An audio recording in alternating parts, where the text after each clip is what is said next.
rock like a volcanic flow, or if it's a sedimentary rock that was deposited by air or in water. And of course, understanding the origin of this crater floor fractured rough unit is going to be critical to not only reconstructing the history of this lake that used to be here, but also it's important for understanding just the geologic history of Jezero, as well as the area around Jezero in this region of Mars. And so what are we going to do once we get to our first sampling site? And again, we're currently at that crater floor fractured rough point on that map, and this is roughly in the area in which we anticipate our first sample.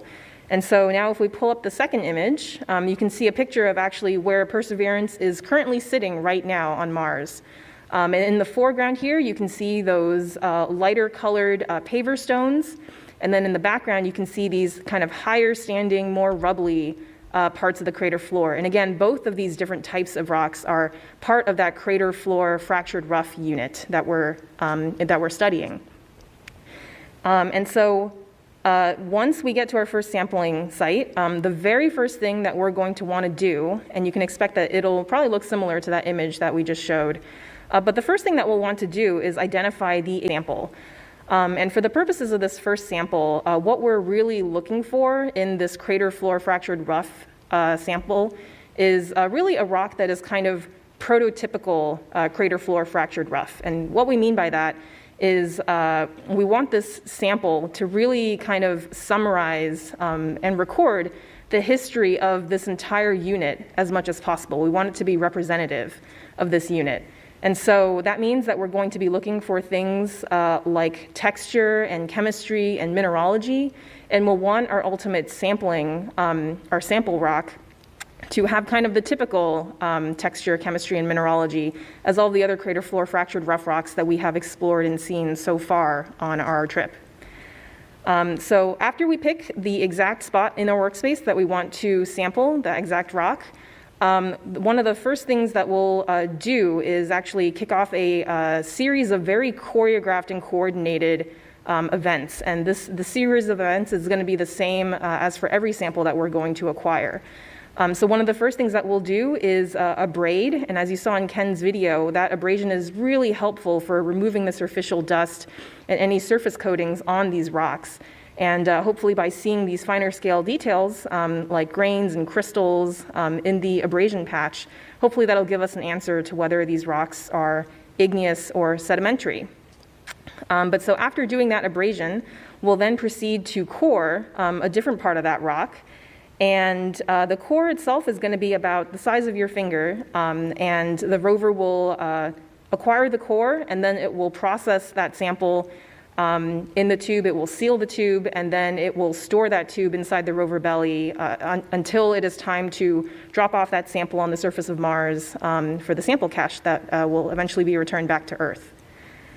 And so that was just a really quick summary of what we've been up to in our first science campaign, and I think it's safe to say that we're all just incredibly excited to be, on the cusp of getting this first sample from Mars, from another planet.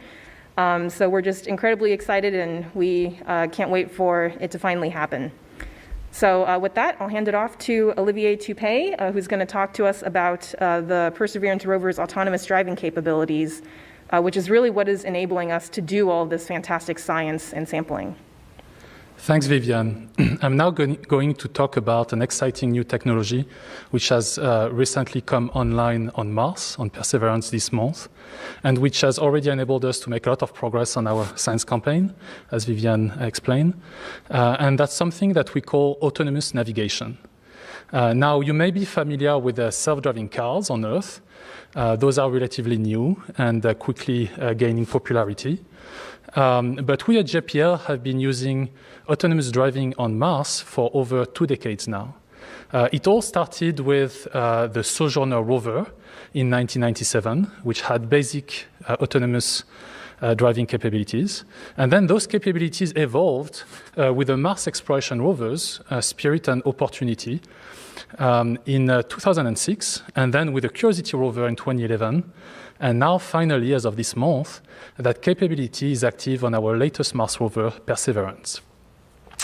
While self-driving on Mars isn't new, we completely redesigned the artificial intelligence, or AI, software to make it much more capable for Perseverance. In particular, the rover is now able to straddle large rocks, something that no rover could do before. And all the complex onboard decision-making and path planning is now happening as the rover is driving, which means that Perseverance is able to drive much faster than the other rovers. Those other rovers had to stop, take multiple images, then process those images, and then find a safe path forward, and only drive about 3 to 4 feet of that path before having to stop again and repeat that process. So that meant that those rovers were spending actually more time stop than driving, which meant a much slower traverse in autonomous mode. This is no longer the case with the Perseverance. Autonomous driving is now just about as fast as human-directed driving. So let's show our first video. There you can see the Perseverance rover driving itself in our Mars yard here at JPL through pretty challenging terrain filled with large rocks. And this is one of the many tests we conducted over the past 5 years that we spent developing this new technology. So how does AutoNav work? At a high level, the AI software builds a 3D map of the environment around the rover using images taken by the stereo cameras of the rovers. Of the rover, you can think of those as the eyes of the rover. And then smart algorithms generate a path that is optimized to bring the rover to the goal as quickly as possible while avoiding any obstacle on the way and keeping the rover safe. So why do we use autonomous driving on Mars? So let's show the next image. Here you can see all the driving Perseverance has done on Mars since landing in February. And the autonomous drives really stand out in the bottom part of the image because they are much longer than the drives conducted by human drivers. And so why is that? Well, human drivers are limited to driving only on terrain that is visible on the images that the rover sent back to Earth. We can't drive on terrain that we can see. That would be too dangerous. And we also don't drive the rover in real time. So to explain that a little bit, the way this works is that the Surface Ops team meets here every day at JPL, writes all the commands for the rover.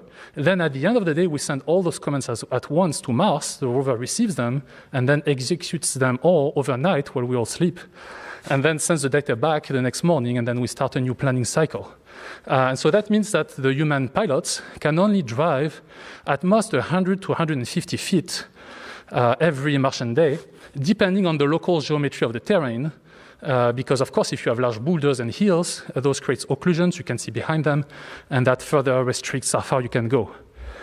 However, with autonomous driving, the rover is able to take new images as it drives and generate new paths to avoid the newly detected obstacles. So it can really drive itself for however long we allow the drive to last. And as I explained, our autonomous driving is also much faster than before. And so that resulted in Perseverance accomplishing the longest ever autonomous drive on Mars. And that was just on the second day that Perseverance drove itself. So let's show the video of that record-breaking drive. And you can see there images that we collected every 5 meters. So I apologize if it jumps a little, although I'm not seeing the video. Okay, there we go. So something that's pretty cool. Oh, I guess we have technical problems. Well, I was going to say something that is pretty cool in that video, maybe it will be posted on the website, is that you can see at the beginning of the video the Perseverance rover driving by the Ingenuity helicopter during its autonomous drive, illustrating how our AI software is able to not only avoid obstacles in the natural Mars terrain, but also man-made helicopters from Earth. But the important takeaway message here is that with autonomous driving, we're able to cover a lot more ground, and that means making a lot more progress towards the science campaign desired destinations. So I want to show one last image, which is a nice mosaic taken by the Perseverance rover at the end of an autonomous drive. And you can see there in that image the tracks of the rover, which show the path that was picked by the AI brain of the rover during the autonomous drive. And that's something I found really exciting about every autonomous drive, is that you never know what path the rover is going to end up driving on Mars. And as a rover driver myself, I can talk a little bit about that. The way this works is that we pick waypoints that are pretty far apart, and then we just send a go command to the rover, we say, go AI, and then we patiently wait for the rover to call back home and tell us how the drive went.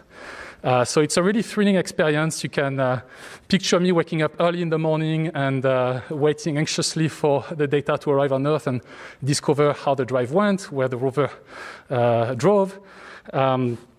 And so it's also a little bit nerve-wracking, if I'm being honest. But so far, the AI software has performed extremely well.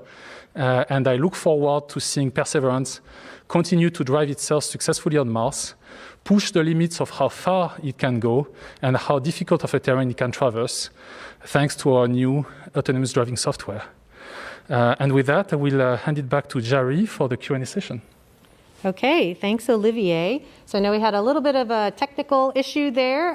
Just know that we are going to put all the images on our website, so you could go to mars.nasa.gov/perseverance, and the websites will be played again at the end of this briefing. Okay, so now we're going to head into Q&A. Just a reminder for members of the media on the phone lines, press *1 if you'd like to ask a question, and if you're on social media, the hashtag is AskNASA. Okay, we're going to head first to the phone lines, and our first caller is Robin Andrews from the New York Times. Go ahead. Covering the rocks up at the moment, but has there been anything geologically speaking that has either confounded or just surprised the science team? Ken, would you like to take that? Yeah, I'll start. Probably the most surprising thing that we have seen so far is when we look at images of the delta, this feature that brought us to this location, indicative of a lake, we see clear evidence that there was indeed a lake. There was a period when the water level was quite high, and the delta was expanding out into the lake, a relatively quiescent period. But we also see higher up, and this you can only see from the ground, you can't see it from orbit, is that higher up, and therefore younger, there was a period of lower lake level and flooding, what might have been flash flooding, moving large boulders across the top of the delta. And this is suggesting, as part of what I indicated earlier, that there are multiple phases in which this lake was active. So that's an especially interesting aspect to this environment, that it might record multiple events that were not obvious at all before we got there. Great. Okay. Next in the queue is Bill Harwood from CBS News. Yeah, hi. A quick question for Ken, if I can just follow up a minute. I'm a little confused about the nature of the crater floor, where you have rocks that you can't really tell are sedimentary or possibly volcanic. I would have assumed that the floor of a lake bottom would feature sedimentary deposits by definition. So, I mean, can you talk a little bit about what it would mean if they are volcanic rock there? I mean, I don't understand the history of the presumed lake and the volcanic possibility. Thanks. Yeah, this is a great question, and I would say that the null hypothesis, the thing you start off with, is we are in a setting that we know once had a lake in it. Therefore, the first thing you should be thinking is these are sedimentary rocks. That is a good idea, but it needs to be tested. And as I indicated, we have been struggling to apply those tests in a way that is definitive about whether they are lava flows, this crater floor fractured rough that Vivian referred to, or what I called paver stones. Nevertheless, either one is a very interesting result, and let me explain why.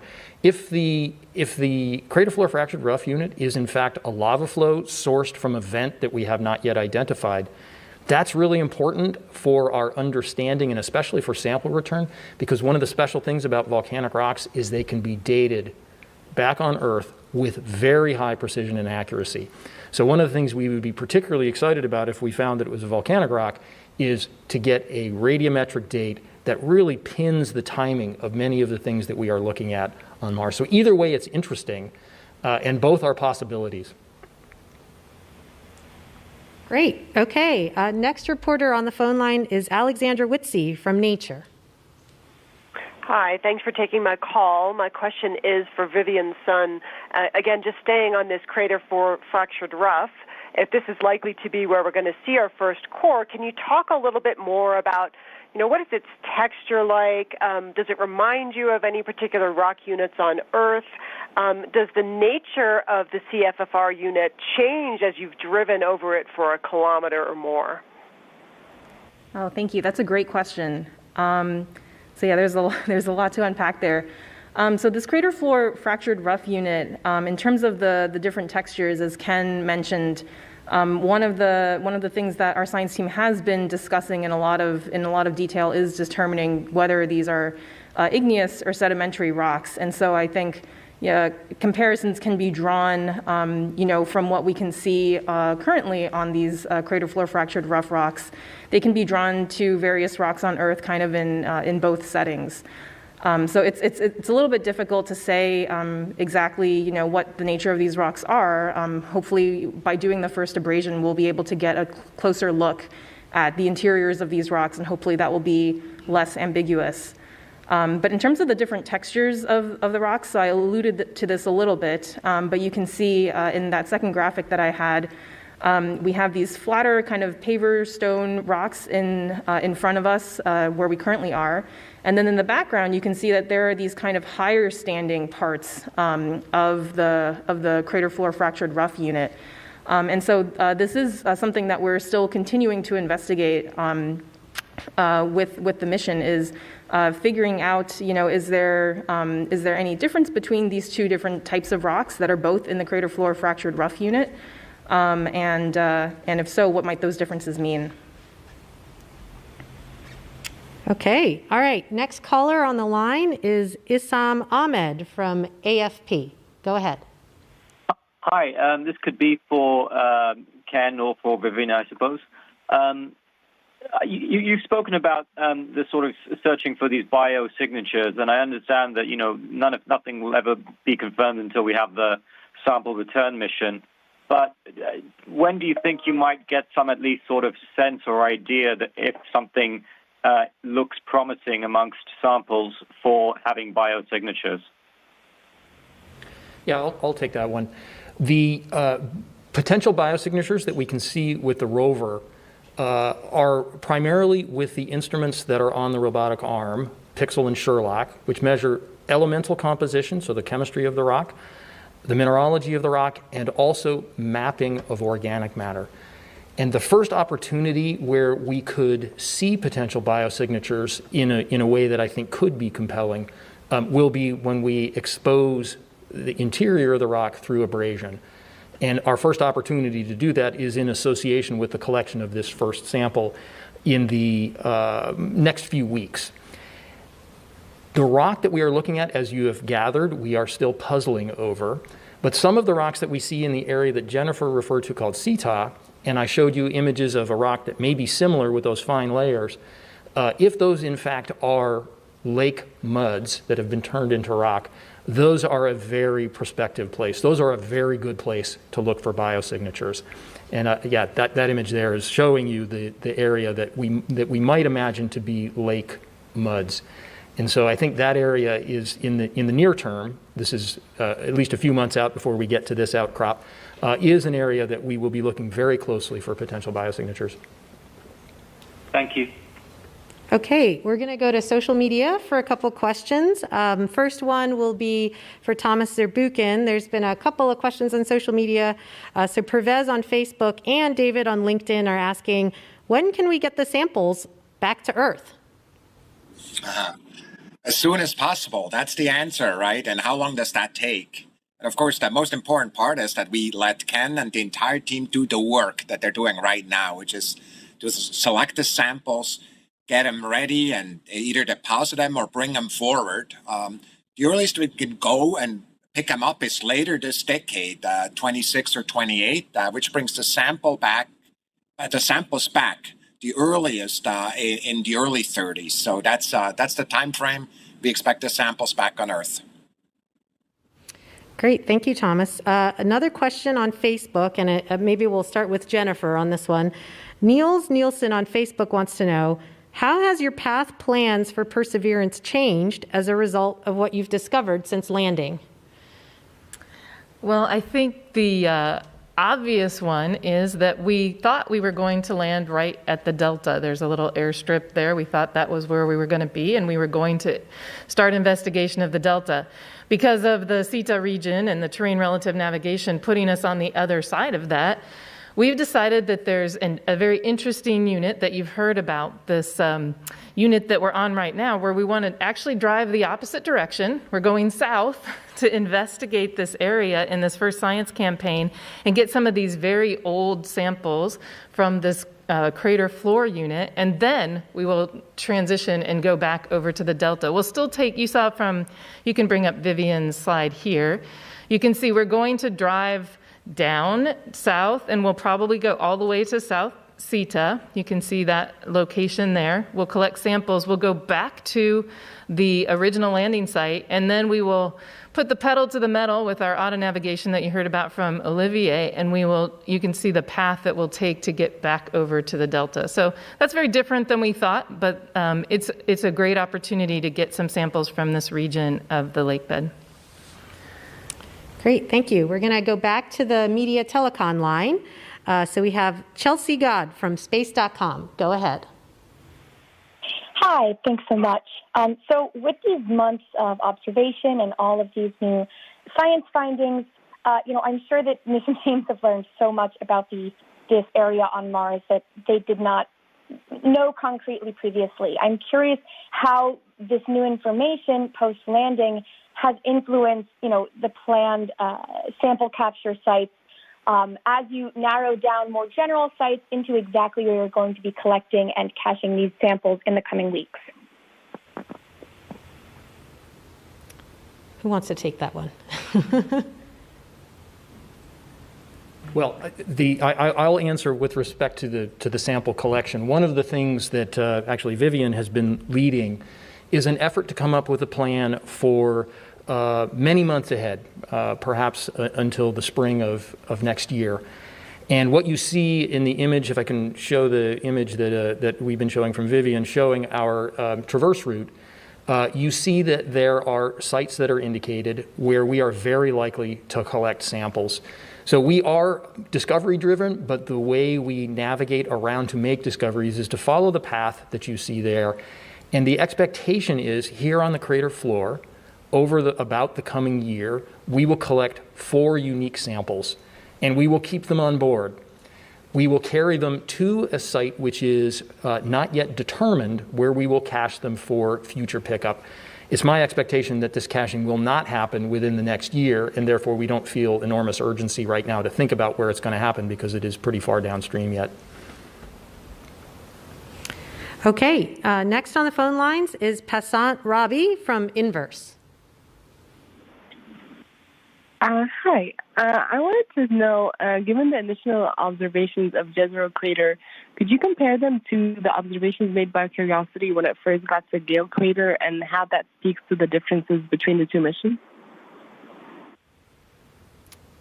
Do you want to take that one, Ken, or Vivian? Yeah, I can give that a shot. All right. So that's a really good question because that's a really interesting comparison where we have both Jezero and Gale Crater. Both we really believe used to host these ancient lake systems. But I think, what we've been seeing so far from Jezero is in some ways similar to what we see at Gale, and in some ways it's not. So for example, thinking back to Gale Crater and what Curiosity has been seeing, Curiosity has seen, just many, many feet in terms of elevation, many feet of these layered rocks that are kind of the hallmark of being in a lake system, a lake and river system.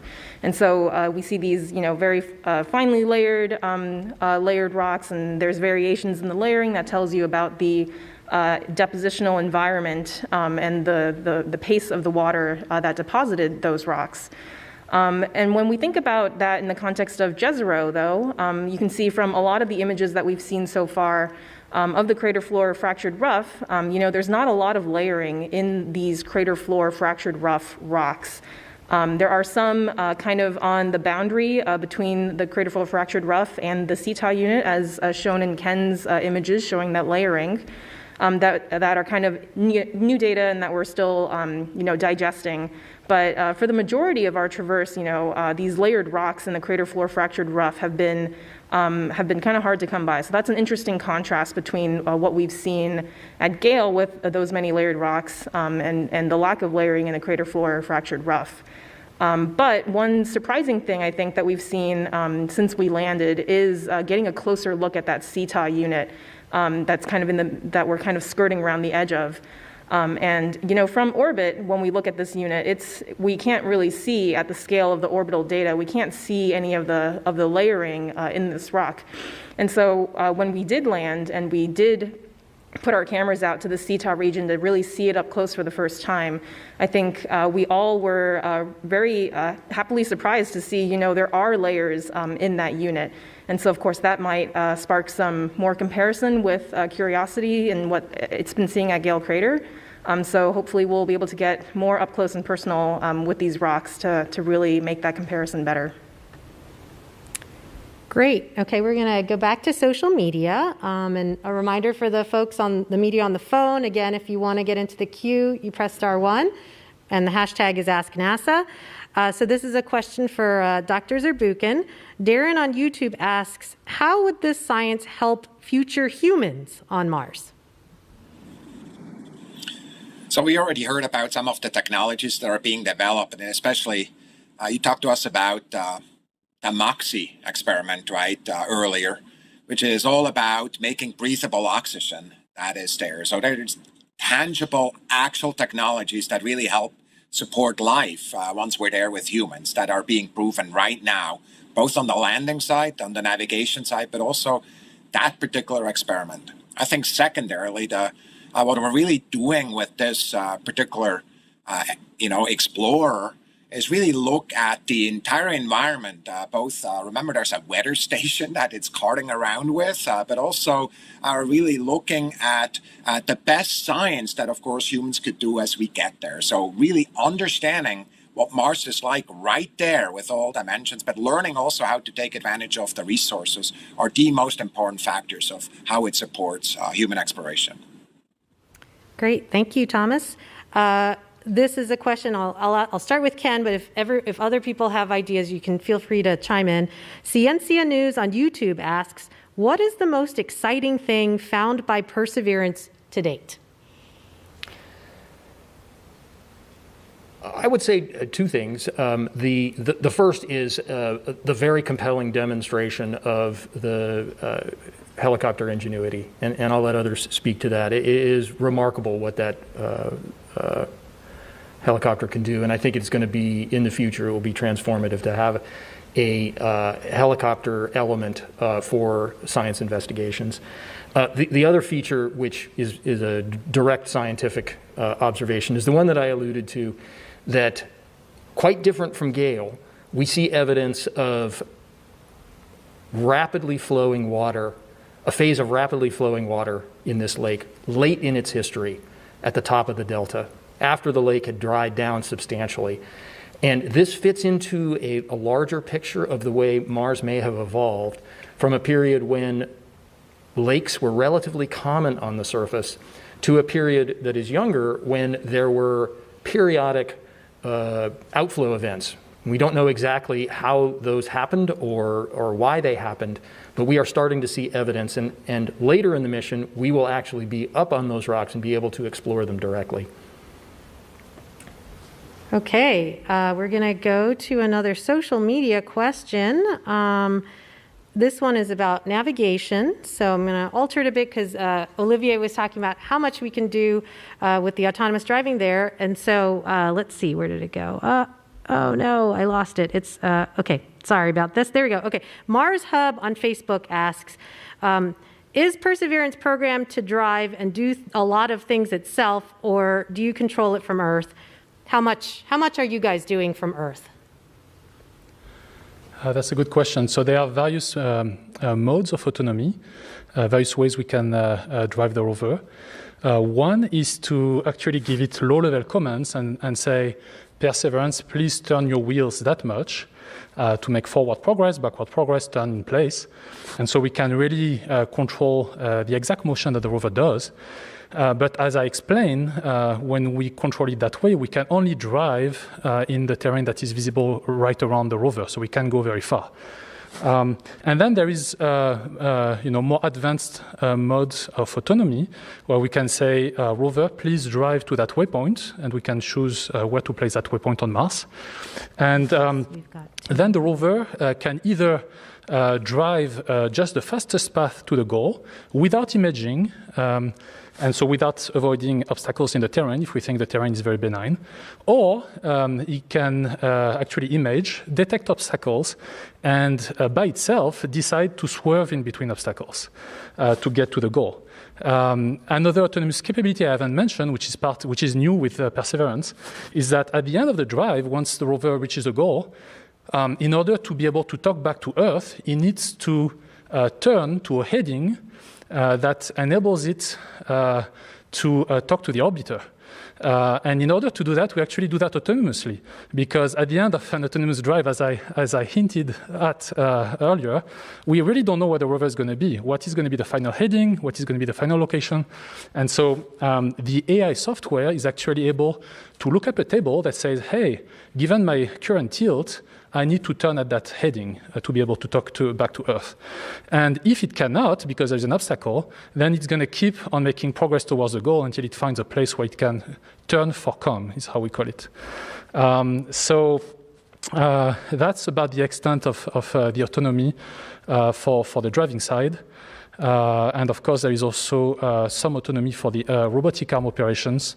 But that's probably a different topic. I think we should take. Sorry, okay. All right, so we're going to go back to the phone lines, and we have John Amos from the BBC on the line. Go ahead, John. Hi, thanks very much for doing this. Can I just talk about the sampling strategy for a moment, if I may? Ken mentioned, maybe 4 samples over the next year. I mean, I just wonder if you get to somewhere like R2B and you look at that stretch of rocks, which I think is about 20 meters across, something like that, and you look at one end and you think, wow, well, we ought to take a sample from there, but then you look at the other end of it and you think, I don't know, what about the other end? Would you conceivably take 2 samples at a location? Or are you restricted by the number of total tubes you have, so you have to make a choice, one place or another? Right. So I can take that one. Go ahead, Vivian. Yeah, that's a really great question, because I think you're hitting on some of the complexity that we work with when we are planning these missions. And as you mentioned, there's a limited number of tubes, so we have to make our choices about what rocks to sample very, very carefully and with as much information as we can have. So I think an important thing to mention is, as Ken mentioned, we are planning with this first campaign. Our going-in plan is to collect 4 unique samples from those 3 areas, the crater floor fractured rough, CETA South, and the raised ridges. But it's also important to keep in mind that this is our plan based on what we know. And as I mentioned, we're always continuously adapting and adjusting our plans based on new information. And so I think as we progress in this first science campaign, as we get more of a better understanding of what these rocks are and what the environment at Jezero was like, we'll always keep in mind that that plan can be adjusted and adapted based on that new information. Okay, next on the line, we have Katrina Miller from Wired. Go ahead. Hi, thank you. So it was said that Perseverance could drive about 100 to 100 feet per day with human pilots. And I'm not sure if I missed this, but what was the distance of the longest AI-powered drive so far? And is there ever a time or situation when manual driving would be better or more beneficial than the autonomous driving? Olivier? That's a great question. Indeed, in the terrain that is visible around the rover, we have the choice to either drive manually or just turn on AutoNav and let the rover drive itself. That's always a little bit of compromise, and recent experience has shown that actually we've been more successful letting the rover drive itself than trying to micromanage the path, because what happens is that sometimes the rover is going to slip and deviate from the expected path. And if it's not autonomous, then it's going to keep on deviating, and sometimes it may drive over a large rock or end up faulting the drive because, for example, the suspension angles are not what we expect, and so we have reactive checks that will safely stop us in that case. However, in autonomous mode, the rover is able to image, is able to see all the rocks, every 3 or 4 feet. It's able to reassess the situation and plan a new safe path. So it's actually been doing really well that way. And so far, again, we just started using autonomous navigation, so we don't have a lot of miles under the wheels. But so far, we've driven about, I would say, 3 to 4 times longer distances than when human drivers pilot the rover. But we expect those distances to grow much more in the future as we are able to drive for longer on Mars. And so I think you will see probably drives that are going to be, 3 to 4 times our longest drive so far, which is about 350 feet in the next few weeks or month. And in fact, in the future, we'll even be able to do what we call multi-sol autonav, where the rover is able to drive itself on Mars and stop, and then the next day resume its autonomous driving, and then stop and go on like that for several days. So we expect to be able to break a few records in terms of longest drive on Mars in history. So I'm very excited about that. Great, thanks. Oh, thank you. All right, so we have a little time, so we're going to keep going. Next on the phone lines is Ken Kramer of Space Up Close. Go ahead. Hi, thank you for doing this and a great mission so far. My question is, for Vivian, please. Can you talk a little bit more about how you're going to use the science instruments to select the samples, which ones you're going to use, how long do you need to operate them? Thank you.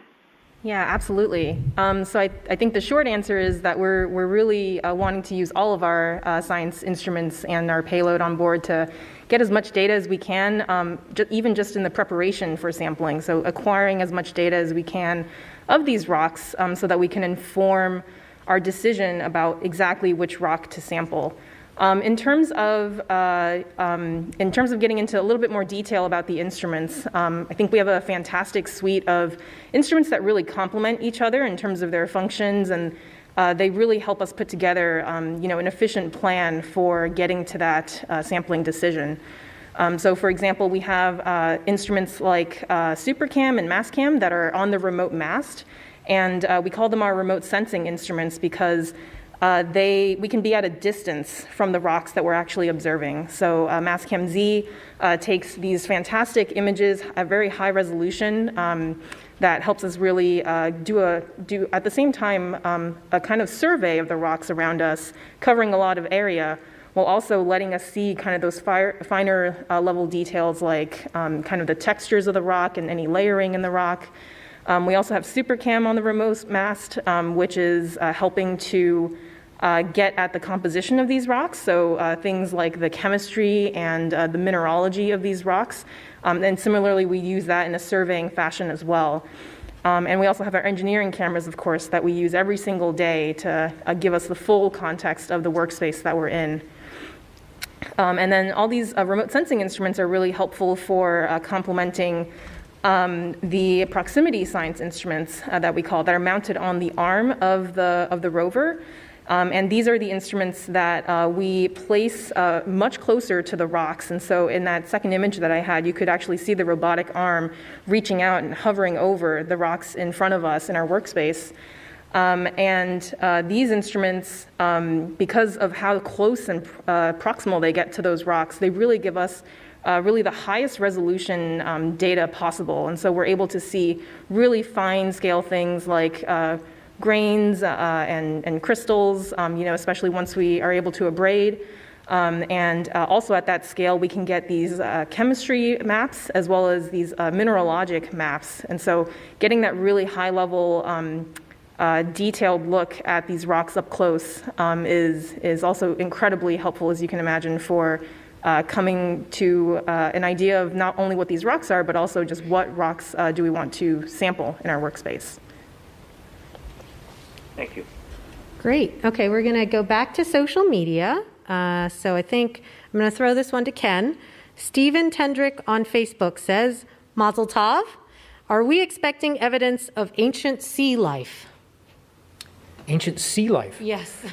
Well, so one interesting thing about Mars is we don't know whether there was ever a phase when there was an ocean. It is a matter of debate. But it is clear that the place we are looking at in Jezero Crater was not part of a sea. It was a lake, and it was a lake that was about 40 kilometers across. So we are not looking for things that would have been growing in the sea. And the other important aspect of this is that we are looking very, very far back in the history of the solar system. And what that means is that life would not have had much of a chance to advance very far. And that's why we always say that we are looking for evidence of potential microbial life, because on Earth, our example of one about how long it takes life to evolve, on Earth, advanced life, which you might consider to be sea life, like fish and corals and these sort of things, they didn't appear until relatively recently. So we are peering very far back in the history of life, and we only expect, if there is life, that it would be microbial. Did you want to add to that, Jennifer? Or? No. Oh, okay. I think Ken handled it very well. Yeah. Okay. Next on social media, I think I'll toss this over to Thomas. Alimsha on LinkedIn asks, if samples are tested under laboratory conditions on Earth, how will this affect accuracy? Well, that's exactly the question at the heart of this, right? We bring these samples back to Earth because we can make them as the measurements as accurately as humanly possible here on Earth. That every year the technologies are getting better. And as we bring these samples back, and we said in the early 30s, these samples will be here, we have the best technology available to actually make these measurements. They're by far better than the technologies that we have today, if history is any teacher. So it will affect it tremendously and in a positive fashion. Great. Thank you, Thomas. Juggernaut Joe on YouTube asks, what place has the highest probability to have preserved fossils that we could find if they exist on Mars, the delta or the crater floor? Well, I'll give my answer. This would be a matter of opinion at this point, because it depends completely on what the environment was that is recorded in those rocks. And if the rocks that are in the crater floor, and in particular, for example, in that area that I called Artubi, or in the area that we called Sita, if those are former lake muds, those are a very good place to look for fossils, for what we call biosignatures. The delta may also have such environments, but it's also clear that some parts of the delta were fast-flowing water and sand and rocks. And just even intuitively, you could imagine that the ability of a rock to preserve evidence of life, if it is mud that deposits very smoothly and slowly and without much agitation, there's a good possibility of preservation. If you're in, say, a mountain stream with boulders rolling along, not a good place for preservation. So that's the kind of criteria that we will use, but we can't really apply it all that well just yet. Great, thank you. All right, so this is a question for Jennifer. Sakshi on LinkedIn asks, what was the most challenging part of building this Mars rover? Wow. How much time do we have? No, I think the key here is that there are thousands of people who contributed to this, and every person had depth of knowledge and or a breadth of knowledge that brought something unique to the team to be able to build this rover, this helicopter, and develop this science mission. And so there's nothing, the landing system is always harrowing because it's got to work and there's only one way to get to the surface. So obviously that's one of the challenging things. But I think in terms of the upgrades that we've made over time, I've worked on all of these rovers and all of these missions. And a real complex and difficult to operate and manage system that we built on this was the whole sample caching system and the adaptive caching assembly. I mean, we had 3 robots. We have the big robotic arm on the outside, which Curiosity had. We have the bit carousel now that we use to transfer samples and tubes back and forth in bits. And then we have another robotic arm on the inside that manipulates these tubes and uses force sensors. And there's just a lot of complexity to that. And even over the last few weeks, we've been understanding the complexity. We had a couple first-time activities that we tried once, and we had maybe a thermal issue of some modeling we didn't quite understand, and then we tried it again, and we had a timing issue with the motor controller. So we are learning as we go. It's a complex system, and I think that adaptive caching assembly is really kind of the paramount thing that we've done on this mission that's much more difficult than previous.